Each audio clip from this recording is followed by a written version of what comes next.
Paano yan? Paano matatanggal yan? Sabit mo lang yan.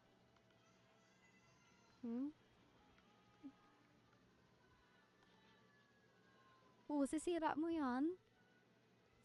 Oo, ganito yan. Oo. Sisira mo yan, yari tayo kay ate. Oh, harap ko. Yan, oh, lagay mo na sa tenga mo. Lagay mo tenga mo. Oh, lagay mo tenga mo. Hawak mo dyan, oh. Lagay mo, suot mo. Oh. Oh. Ganun yan. O, balik mo na ulit. Balik mo na ulit. Lagay mo na sa tenga mo.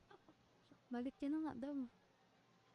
Nga, titingnan natin kung may babalik na yun. Why? O, bala ka dyan. Kuha-kuha mo, tapos din mo balik. Diyan mo na lang. Diyan mo na lang ilalagay. Ay, isabit mo yan. Ang ganda ng walk yan.